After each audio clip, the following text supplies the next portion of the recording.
Well, ladies and gentlemen, boys and girls.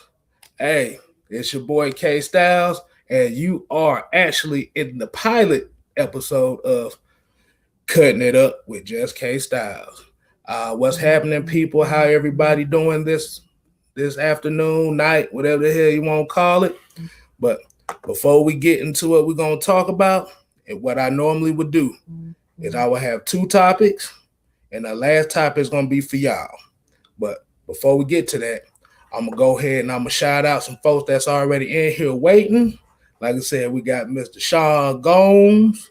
What's going on? We got Chuck Ford, William Amy. Hey, if like I said, we get some more in here later, they get the shout out. But as of right now, we're gonna definitely hit on this first topic on what I saw. The first topic is what went wrong for the Atlanta Falcons against the Saints. As some of y'all may have known, like I said, we were once again defeated by the Saints 21-16. And it was, hey, all I can say is, yeah, that sweep was not a good look. It was not a good look for this Falcon team. It was not a good look for this coaching staff. Hey, I'm gonna be honest with you. I don't even think we got swept by them. I'm gonna put this in a different way. We didn't get swept by them. You know what they did? They made us take the Nate Robinson challenge. And you know Dirk Cutter had an eye in it because this thing looked terrible. It ain't even done right. That's why I have to shake my head on all this going on here. But before I get into meat and potatoes, I'm going to go and give a couple more shout outs. We got Mr. Jew Talk Sports, Terror Artist 404, and Jack Savage 1404. But yeah, William A, offensive coordinator, Dirk Cutter. That was a terrible performance. I don't know if anybody really paid attention to how this game flowed, but I got really a sense of deja vu. I felt like I seen this was the exact same game flow as the last game. Like I said, it was the same game plan, same flow. It was nothing changed. The only difference was Matt Ryan did not get sacked 8 times, and they only scored 21. We scored a touchdown. But basically, what I saw from this game was you saw the clash of two different cultures of the organizations. And the Atlanta Falcon culture is soft. They have no physicality within them. The play calling was bad. The reason I say that is it was a particular third and long play that the Saints had to convert. And the Falcons was in 3-man down and 8 guys behind the first down line. And I said, this is not it. Like I said, the culture is just not, like I said, we have to get rid of all the remnants of this Dan Quinn culture. Because I looked at a particular stat today, and it kind of blew my mind, but it made so much sense. Basically, it said the Falcons, as far as touchdown percentage in the red zone, is 29th in the league with just 50%. You're not going to beat elite teams like that. We've said it for the 2 games that we played against the Saints in particular. You cannot kick field goals in the red zone. See, we have to look at the red zone as the danger zone. And what happens when you have a wounded animal with its back against the wall and you give them a sliver of hope of escaping? That's kind of what the Falcons offense did. Like I said, it was just a bad showing altogether, and it showed how mentally weak this team actually is. And everybody else, like I said, is going to get the blame for this, and especially former friend. No. 3rd and 2 on a draw. Like I said, if most people know what a draw is, your offensive linemen are going to be moving backwards before they move forward. We can't run no draw play against no big defensive line like that. That was not a good play call, and it cost us 7 yards, which led to a bad throw. Let's get to a comment right quick. Naheem Freeman said Cutter is trash. But we have to remember this guy was the offensive coordinator for Jameis Winston his first few years. So what could we expect? The offense does not tailor to what this team does best, and it's a West Coast style team. Like I said, we are built for possession. Them taking them shots down the field are not the bread and butter for this offense. Hey, hold on. I got hit this one right quick. YMOF Jamal, what's going on? Yeah, rise up, bro. Oh, I guess I'm gonna have to sing it since he said it. We said, "Ooh, baby, I got Popeyes." I damn sure went and got me some a Popeyes $5 box right after I got off of work today because I needed that. But let's just go back to what I said about the culture. Like it's not a culture of aggressive winning football. It's more so of play it safe, buddy. Like it's not pertaining to winning games. That's why this team has only had 2 winning seasons in 6 years. It's the complacency. It's not the consistency that we were looking for. Yeah. Yeah, William Amy. Yeah, you're right, man. 3 years in a row missing the playoffs. Hey, this fan base is expecting playoff or bust around here.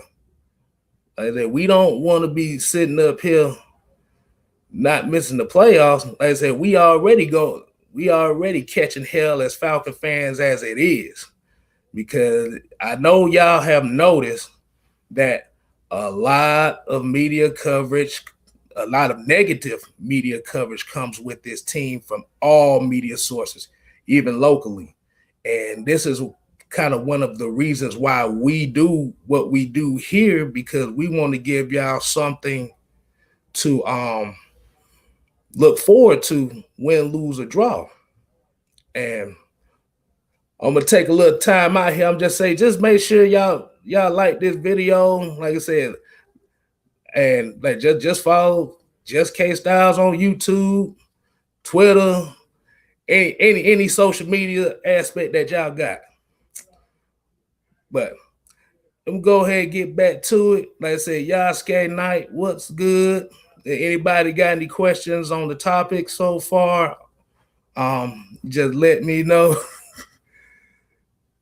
Man, Mike Sports Plus said Arthur Blank won't put up with 3 years in a row being out the playoffs. Shoot, the man ain't got much time left. He wanted to see a winner. I think we all want to see a winner. And that's why fans ain't buying them PCLs right now, because this team is not showing the consistency to win. And he's losing a lot of money because of it. He is in the business of making money, not losing it. So I got a comment right here. Like this William Amy said right here, we need pass rushers and a free safety. I definitely agree, because we haven't really seen the consistency as far as the pass rush as what we wanted. Well, that's because right now we're kind of working with like scraps and trying to make the best of it. Like I said, Dante Fowler can do all he can, but you need a cleanup guy on the other side consistently, to where you won't have to necessarily bring linebackers like that. And that is the biggest difference between a decent offensive, a decent defense, and a great defense is if you can get pressure with just your front four. And free safety, definitely. Rico looked old out there. He looked bad. I'm just saying his angles that he took in that game were not good at all. Cut that couple touchdown passes, he looked bad. And it made me sick to my stomach because, like I said, I like Rico. We like Rico. He was a feel good story for Hard Knocks. You know, the corner that got cut, came back, got moved to free safety, found his niche, and did well. But like I said, right now he's just looking old. He can't cover it. He can't go hash to hash line. Well, hold on, let me get my words right. He can't go from sideline to sideline. He can't play all three zones back there, especially in this cover 3 system. He can't play all three. That's why. So definitely a good free safety would be a good one. Let's see what else we got here. ATM 3405 said Rico played better at strong safety. Honestly, yeah, he did. But the problem is, where's that going to leave Keanu Neal if he played at strong safety? Because that you still need that still kind of is going to open up that hole in that free safety spot. Because KZ, I like KZ too, but he's really inconsistent as well.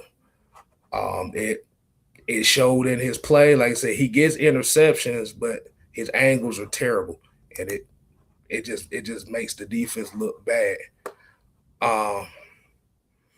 But Maggie, what the hell are you talking about, woman? Talking about did save me a Popeye's thigh? Hell no. Drumsticks and chicken strips over here. But I digress. We ain't gonna worry about that.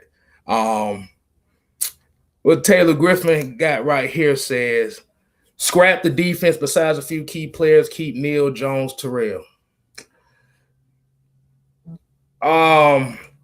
Yeah, you still need the depth there, but yeah, it's a couple players that need to be gone off that defense. Like I said, Stephen Means got a sack on Sunday, but it was just bad. He's been inconsistent all year. And Allen Bailey is a better defensive tackle than he is an end. But what can I say back to the question? Like I said, what else went wrong for the Falcons? Too many 3-and-outs. Like I said, we knew this Saints team was going to be aggressive.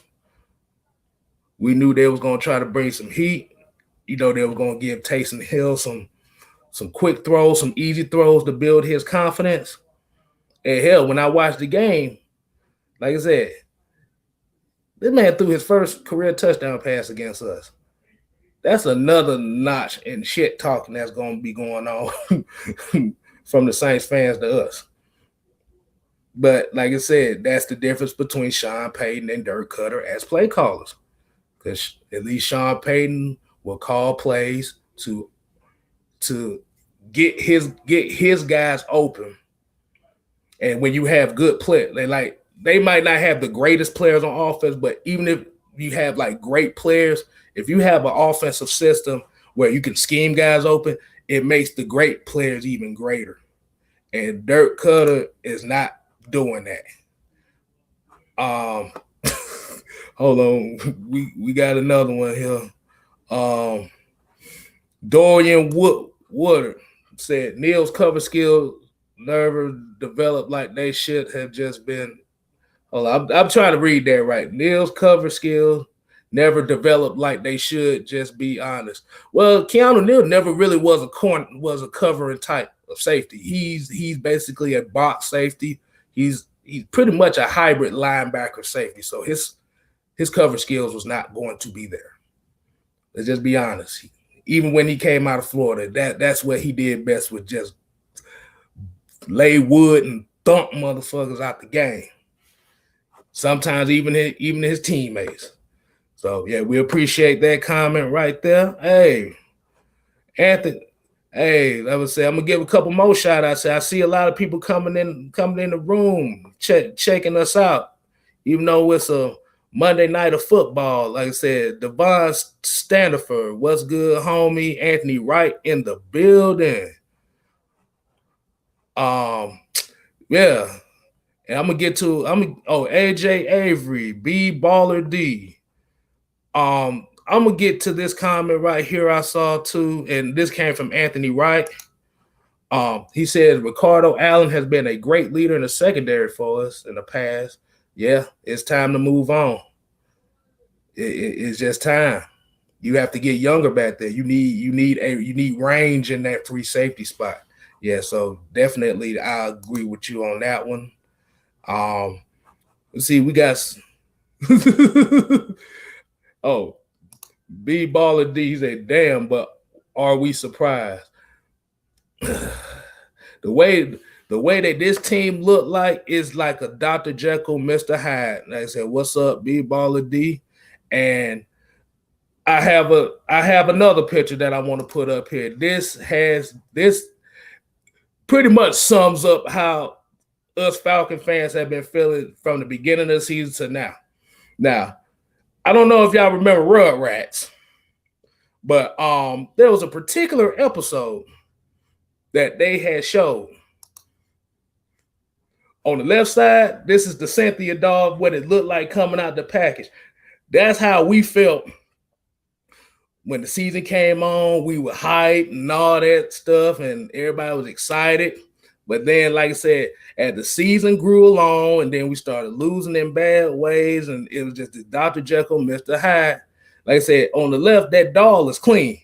Right now, it's looking like this Cynthia right here, you know, hair missing, clothes dirty, got one shoe, edge is gone.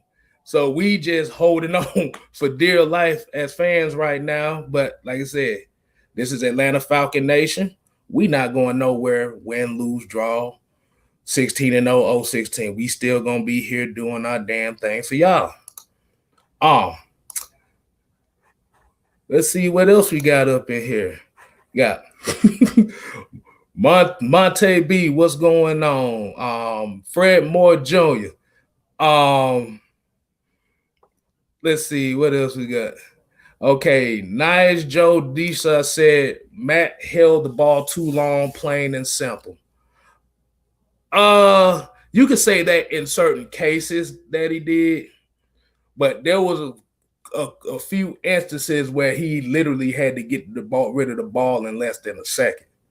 Now, when people look at the game that Matt Ryan had, like I said, it wasn't a stellar game. As I say, it was pretty much a mediocre game for both offenses. Like the only thing that I knocked Matt Ryan on was the final throw where he had the slant open.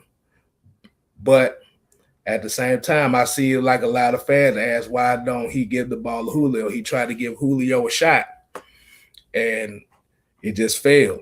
Like I said, we can rip him, but all the top quarterbacks have made bonehead decisions like that too. So you rip him for that one decision, you have to rip him off for that. I'm not gonna hold on to that one too much longer. We're gonna go into the next question. The next question here that I'm gonna get my thought of, not that one. What to expect for the Falcons for the rest of the season? Be honest with you, I need to see Quadre Olis and Deidre Snap getting some playing. I need to see these guys keep holding on the inactive list that are not hurt. I need to see more of them in this second half. Because like I said, the playoffs is pretty much damn near done. Like I said, I want to see what these young guys can do, because we draft these guys, and I think you've heard. I think you've heard us say on the show before. You want to see these young guys. You don't want to be wasting draft picks by holding these guys on the inactive list, and you want to see what you really you really want to see what you have, because you never know. Like I said, by keeping these guys on the inactive list, you prevent them from growing and prevent them from getting better, that where they can be impact players for you later on. Like I said, I just don't know what to say, man. It's pretty much all I say on that. But I just want to see some consistency. That's the main thing. We must have consistency.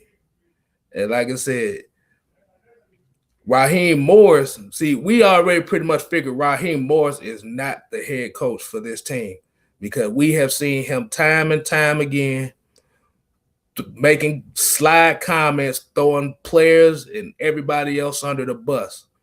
Whereas even if you're the interim head coach, you're still the overseer. But let's look at that again. Like I said, the head coach is the overseer of the team.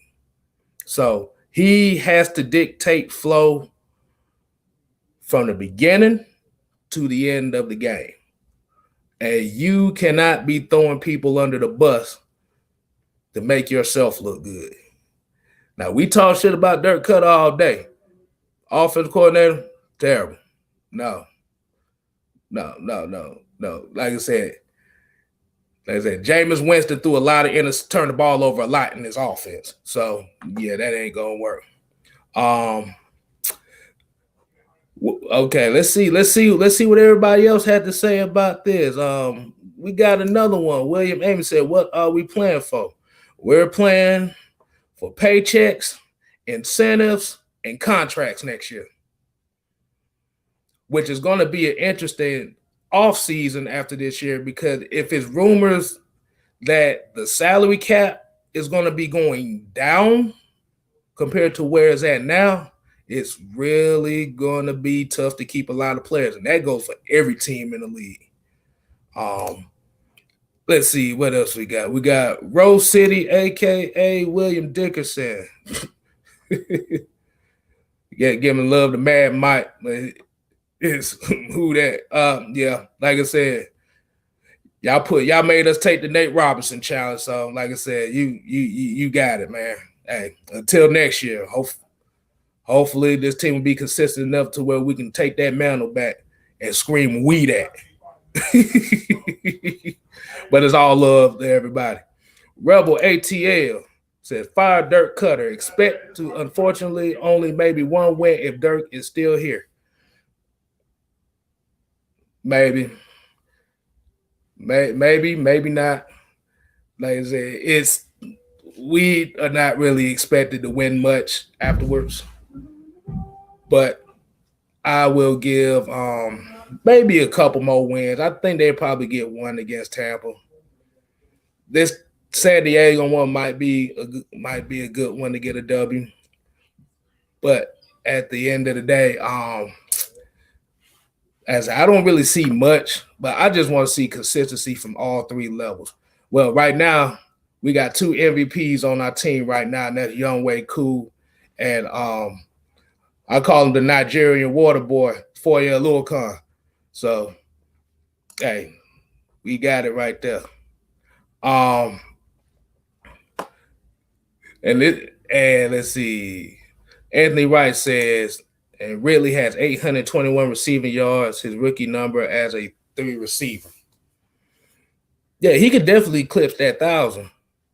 But the thing is he going to be able to stay healthy the rest of the season to get it? Because it's usually right around the time of the year when he kind of catch that nagging injury. I'm not going to wish that on him. But this offense is way too good for this team to be 4-8. I just said I'm just going to put it right then and there.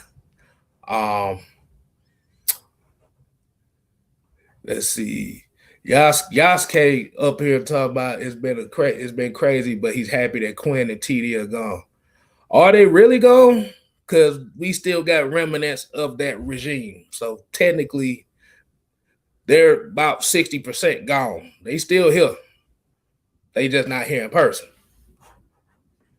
And Speed Falcon for life says, I'm tired of winning meaningless games. At this point right now, it's gonna be pretty much trap games from here on out.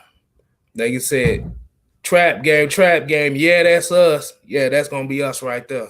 When we win those games, it's gonna all come down to consistency. And like I said, that comes down to consistency and creativity.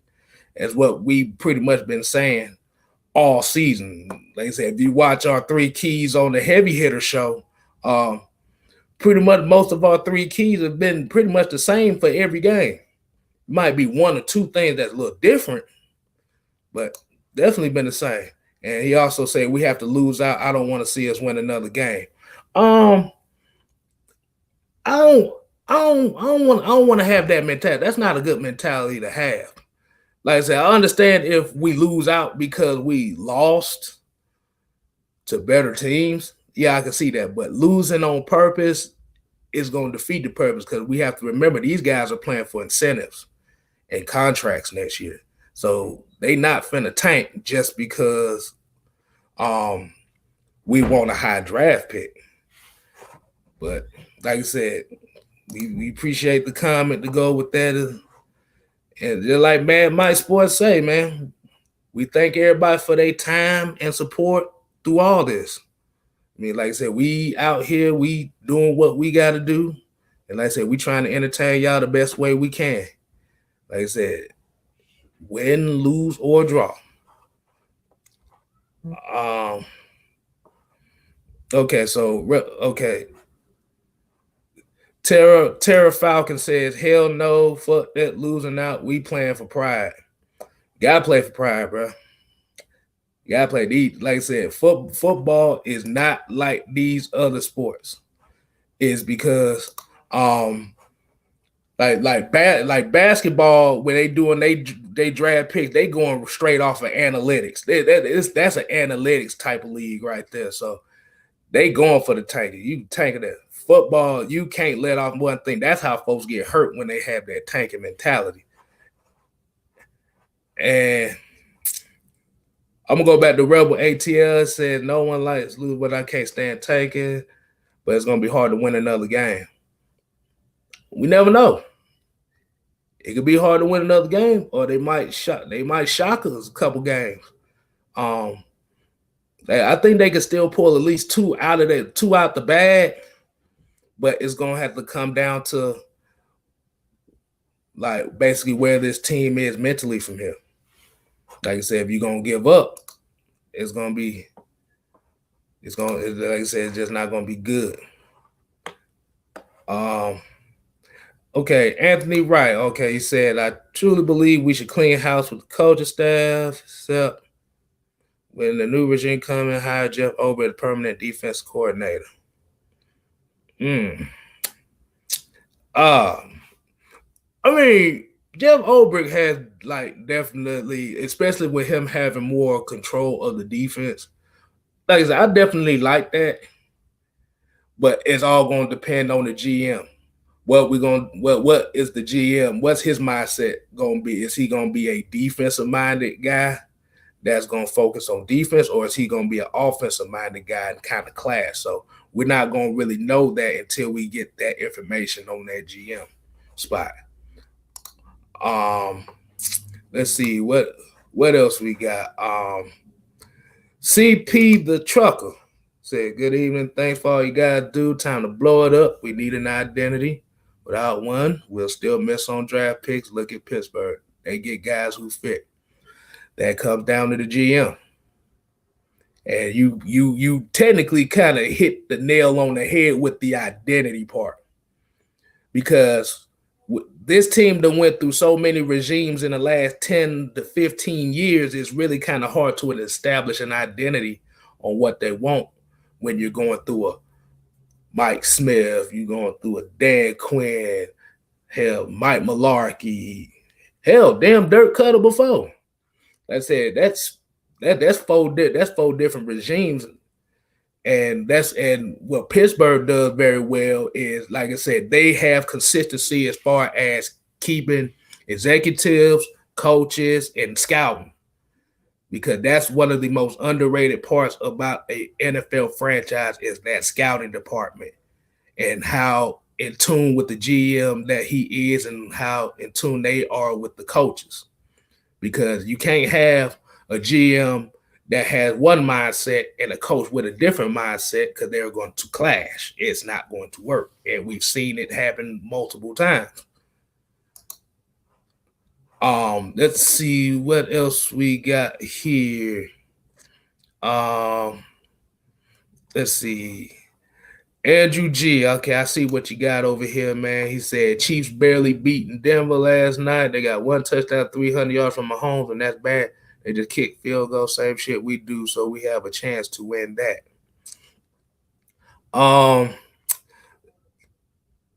But that's just one game. I mean, you have to look at consistently. Do they just kick field goals? No.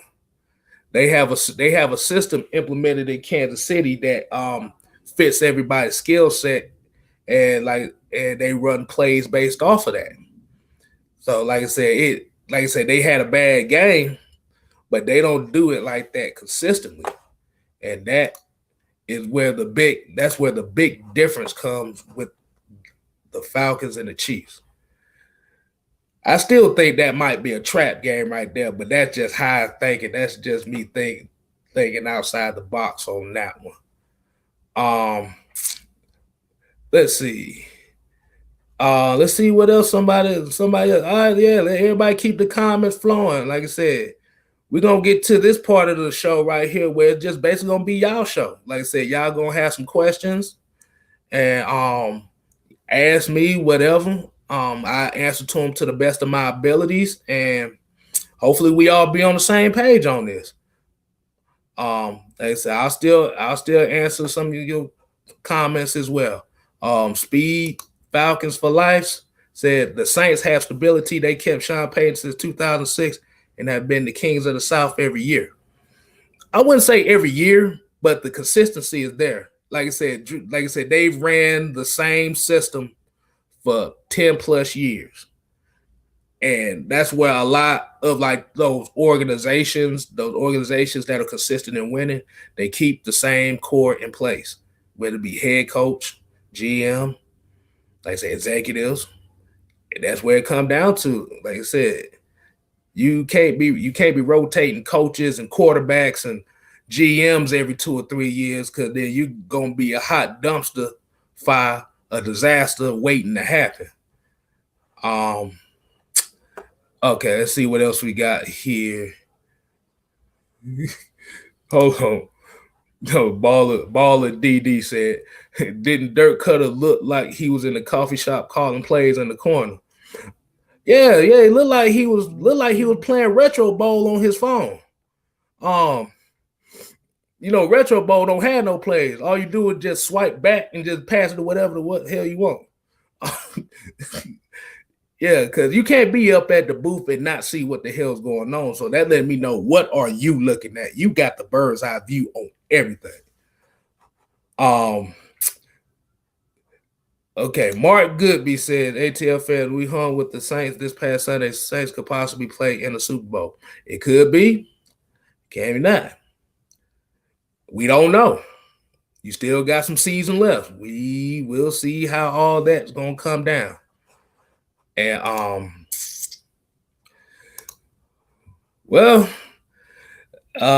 don't know if I should do it. I was going to save it for the heavy hitter show, but I got to do it. I got to do it. Nah, I'm gonna save it for the heavy hitter show. I'm not gonna get a powder toast tonight. That, like I said, but what we'll do is we're going to give the Nate Robinson What the Hell Award, and that's going to go to the damn coaching staff. This is what Dirk could have looked like in that booth for real. Like, dude, you lucky your ass still got a job. I'm going to be honest with you, bro. You see Nate Robinson's face on here? He's looking like, what the hell did I get myself into? And that's what we look like when we be looking at your ass, Mr. Farmer Friend.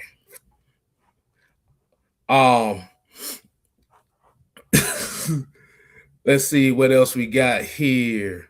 Um, let's see. Facts. It said Utah Sports. He says the NFC South is competitive. It's always competitive. It's one of the best divisions in football. No, like I said, no ifs, ands, or buts about it. Because, hey, well, I wouldn't say, like I say, it'd be close to the AFC North, because these type of games are like very hard hitting, competitive. Yeah, so I could definitely say that the NFC South may be the best division of football. Hell, look at the NFC East, motherfucker, 4-7. These motherfuckers, bro. Can you imagine a playoff team, a team hosting a playoff game at fucking with a super losing with 6 wins, bro? Can you imagine that? And if they would have won the Super Bowl with a 6-win team, that just gonna be just the whole story of this season. How he just gonna throw this whole season away, because that looks bad. All right, let's see. Go. We're gonna go back to William Amy on this one. He says, "I think this whole coaching staff gone, including Raheem Morris." Like, shit, no doubt. With whoever the next GM is gonna be, he gonna throw all them boys in the garbage. He might keep Jeff Obert, but he gonna throw everybody else in the garbage, because, like I said, it is the ghost of Dan Quinn. Let's see what else. Okay, Mark Goodby says, "Thank you for talking about my favorite team. Rise up." Yeah. Like I said, this is all Falcon stuff right here, but we have to keep it real with what we see.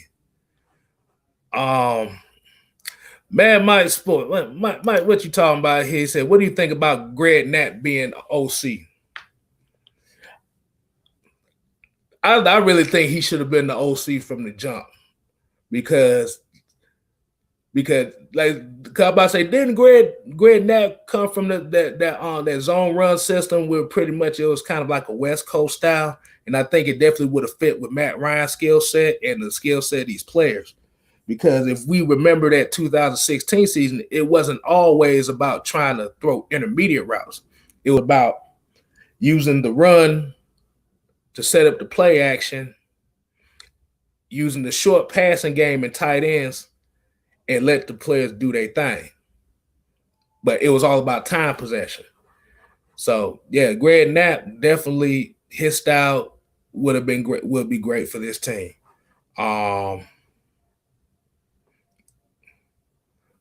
Let's see what else we got. Okay.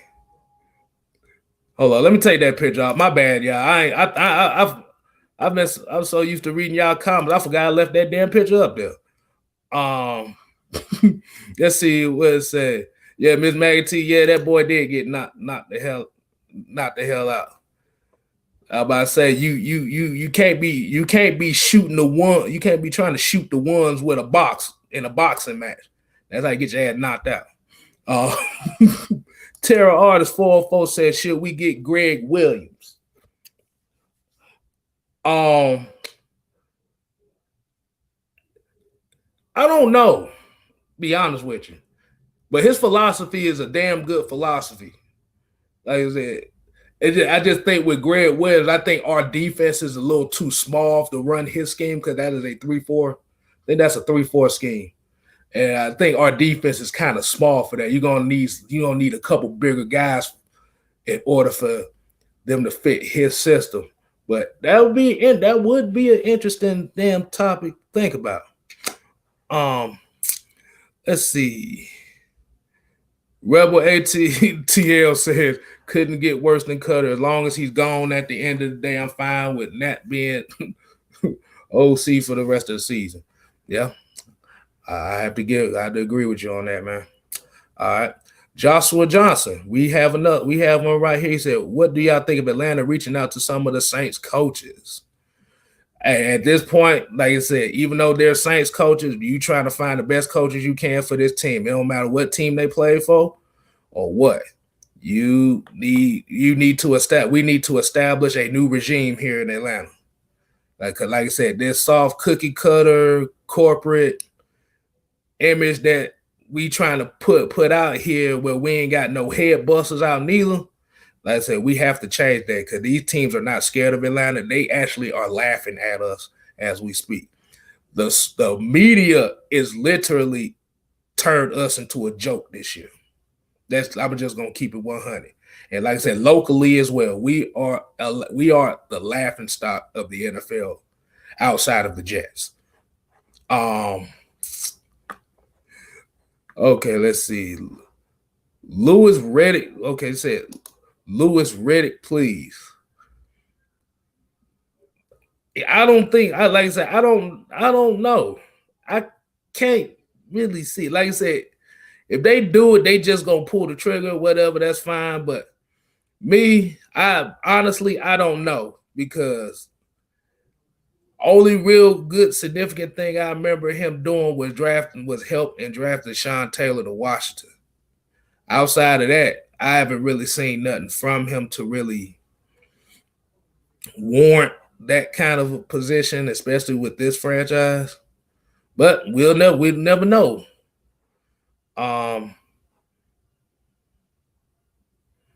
It said Rebel ATL says no Lewis Riddick. He's a Ryan hater and a Julio hater. He completely disregards the salary cap as well. And that's another aspect of a team we have to take account for is that salary cap. Like I said, Dimitrov helped put this team in salary cap hell because you can't sign no damn body.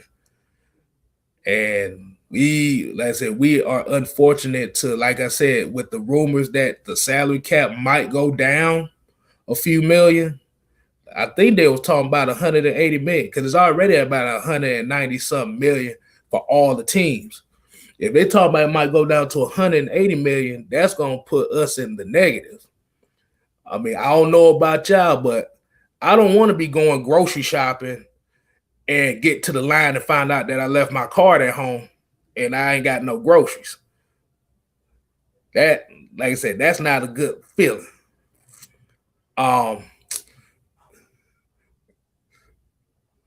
David M., I guess Mad Mike Sports made the challenge to you, talking about you don't want to go one-on-one with the great one.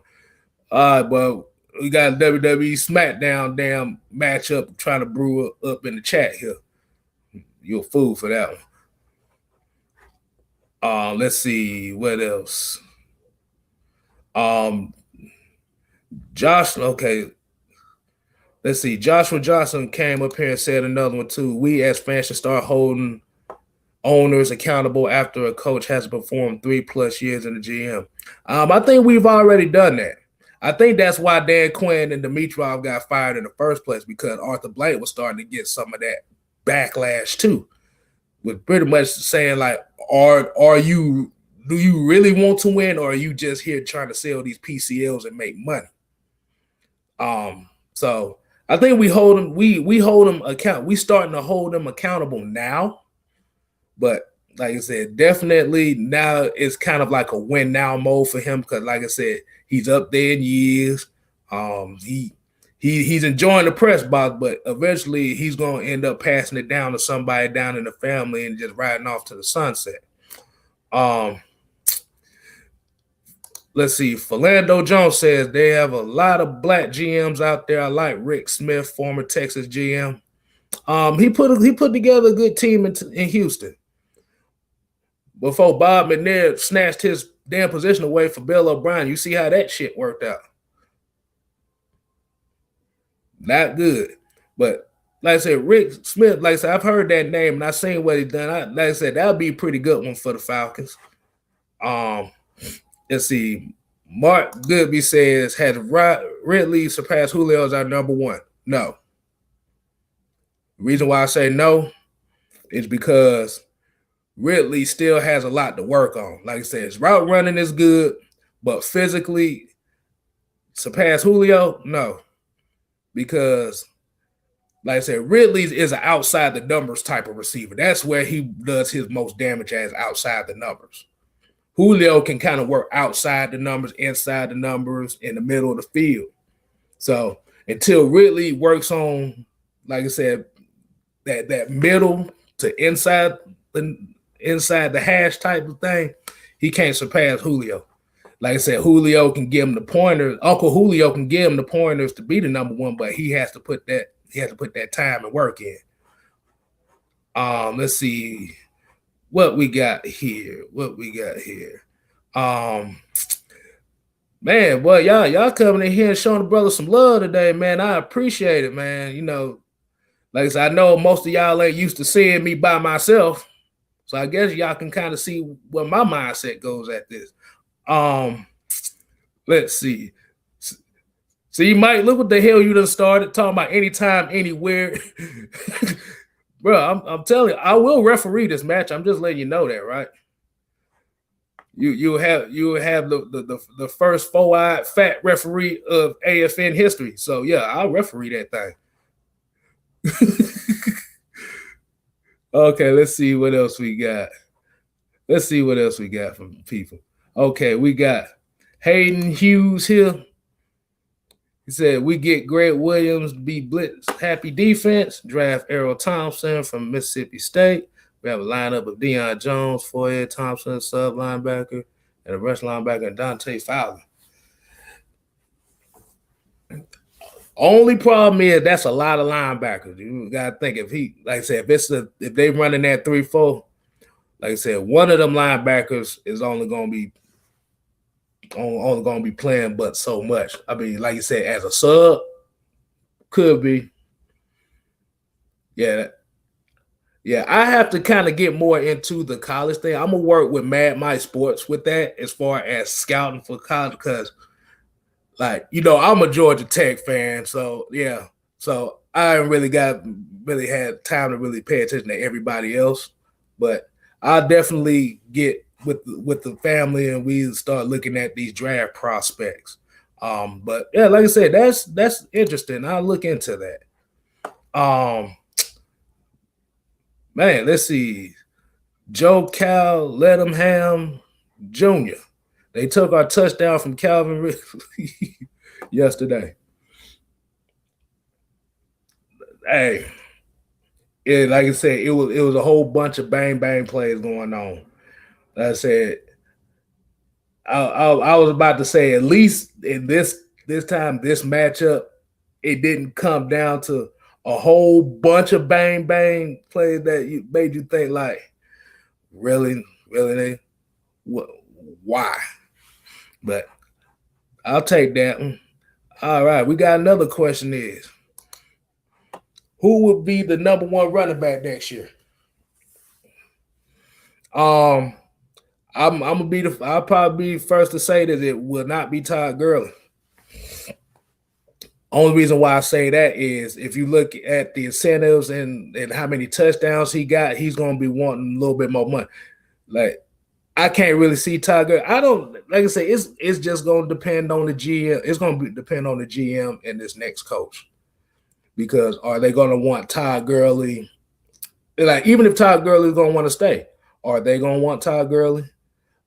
I mean, Brian Hill, like I said, he's pretty much a complimentary back, but a good complimentary back to have. So I can't even give you a straight answer on that. I say it's going to be depending on who the GM is. Man, y'all got questions coming out the ass. I appreciate it though. Let's see. Wheezy B said, "What it do? What it do, homie?" He said, "Why in the hell we don't use Hayden Hurst more?"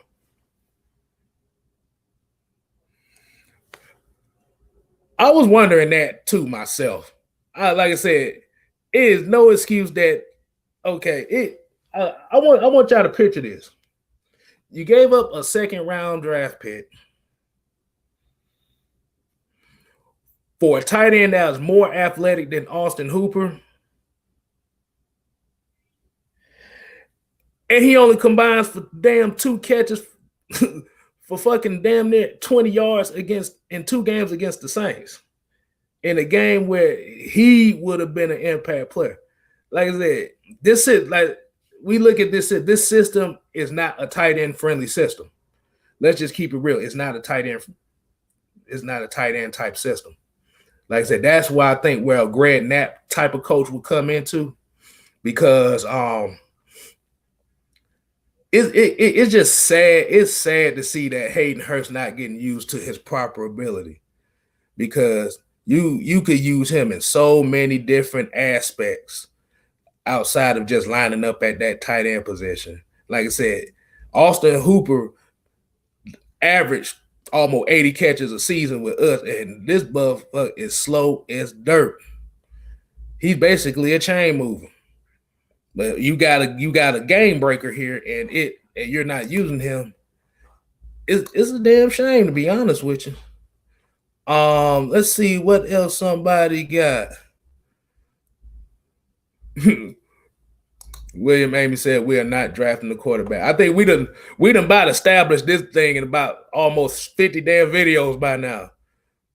Because the reason, and I tell these folks that, okay, the whole tank for Trevor, tank for Justin Fields thing, the only reason is we not drafting the quarterback is you ain't gonna be able to get rid of Matt Ryan until 2023, and we just gonna be honest. Ain't nobody about to pay $30 million a year to a backup quarterback with a rookie. Because if the rookie beat him out, then like I said, that's just gonna be bad. But this league is different now than what it used to be, to where you could draft a quarterback high and let him sit behind a couple years. Like I said, the fans nowadays, these organizations are not patient like that. Like I said, if you draft a quarterback, that quarterback has to hit, and you have to have the right system that complements him. Because like I said, look at Chicago right now. They thought Mitchell Trubisky was the best quarterback in their draft, and they passed up on Deshaun Watson and Patrick Mahomes.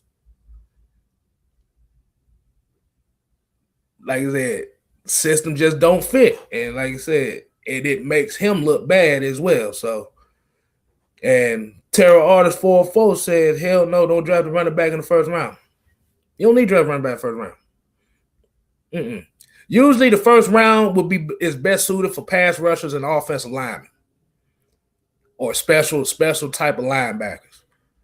Because if you look at the average NFL team draft offensive line and defensive line in the first round, because there's so many of them. And the way that this NFL is nowadays, drafting a running back in the first round is one of the riskiest picks that you can make outside of drafting a quarterback thinking he's going to be your future. So, no, definitely no running back in the first round. Let's see what else we got going on here. Let's see.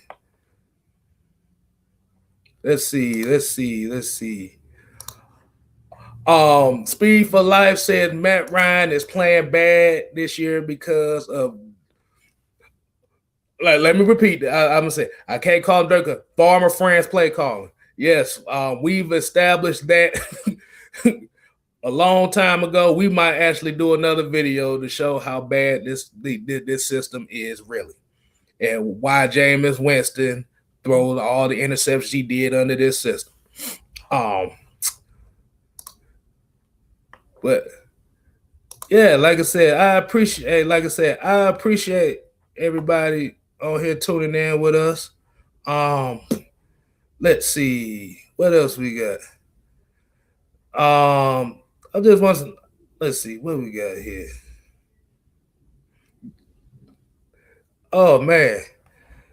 Oh yeah, I appreciate it, man. Like I said, this is the first solo show. Like I said, hey, it's not me that's making this show. It's y'all making this show, because, like I said, this is what we do for y'all. Like I said, Mark Godby, like I said, appreciate it, man.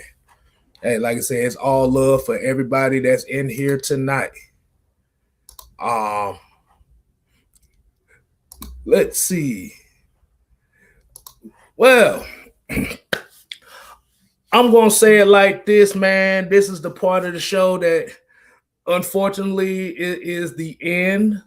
Like I said, there's a couple guys in here that I didn't get the shout out, but like I said, just let you know, like I said, this is the final shout outs of the show. Like I said, I see, okay, Triple G, Derek White, Quentin Willis, like I said, and like I said, we definitely gonna set up that David M. Mad Mike Sports SmackDown match. We're gonna set that up. So bring your popcorn ready. Hey, so like I said, make sure you like, comment, subscribe this video. Just follow Just Kstylz on YouTube, Twitter, Instagram, whatever social media we got. Also, make sure you follow Atlanta Falcons Nation, because we got content coming from the whole family. We gonna keep it in there for y'all. And also be sure to tune in Tuesday nights for the AFN Heavy Hitters.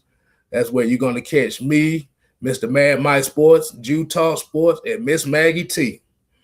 And we gonna give you that 5, whatever we can. And Wednesday nights, you can catch Bit Low Country Sports and Terror Artist 404 in the ATLN Sports Zone. And Miss Maggie T and Miss Nikki V on Lush Exchange at 9 p.m. after that. And also, remember, we have a Saturday morning show, Red Clay Sports, Twisted Torch, Madness, and my homeboy Rich at 11 a.m. Oh, let's make sure, I'm gonna make sure to say, ATL Sports Zone, 8 p.m. on Wednesdays. Okay. I don't know if anybody from the fam want to come in and chime in. Hey, you already know. Hey, man, let me tell y'all something, man. Y'all got to give my boy Kstylz some love, man. This is his first freaking solo show. All right, this is his first fucking solo show. Man, give that boy some love. There's 42 people in this live right now, man. Like, just go on some love. Let's just put a whole bunch of little cupcake ass hearts in the damn comments. Put a bunch of them motherfuckers. I need to see all hearts right now. Man, red and black, bruh. Red and black, bruh. The red and black, all right, red and black hearts. Put them motherfuckers in there right now, man. This motherfucker killed this shit. This is his first fucking solo, okay? Solo, and he killed this shit, man. Y'all would have never even known it was his first fucking show. You know what I'm saying? So get that man some love, man. Red and black, rise up, motherfuckers. God damn it, rise up in this motherfucker. When that fight gonna go on though, man? Yeah, we need to set that up.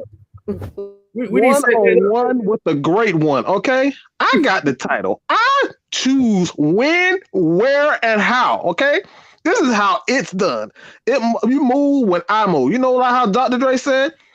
You know how Dr. Dre said? I don't move until I'm provoked. When I feel like I'm provoked, I move. So, David M., you just rest well. And you're underneath, all right? Because you're underneath the great one. So, you just rest well, and I will call you out. You don't call the great one out. Oh, Lord. I guess he's trying to tell me to sing it again. Do I need to do it again? Absolutely. Ooh, baby, I just can't stop. Hold on.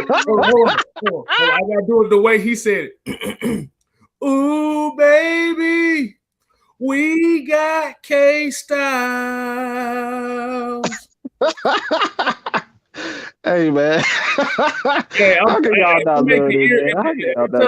I make your ears bleed, hey, this is just entertainment. I'm not a singer. Go ahead, put some cash in the collection plate, though. Go ahead, super chat. Hey, go ahead. Yeah, I'm still trying to get used to the social stuff. I ain't got no super chat. I'm gonna get that going though. We're gonna put it in the Atlanta Falcon Nation Ministries.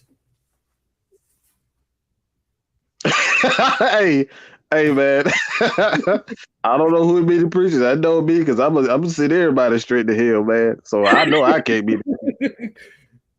Oh, we know that. Your ass man for a reason. So yeah, we do.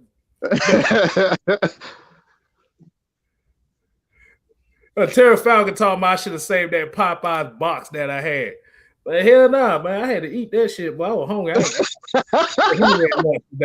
That shit was not about to be saved. That shit was destroyed. But for real note, like I said, this is gonna be the end of the show. Hey, y'all just cutting it up with Kstylz today, man. Like I said, let me know what you think. Maybe this is something y'all might want more of.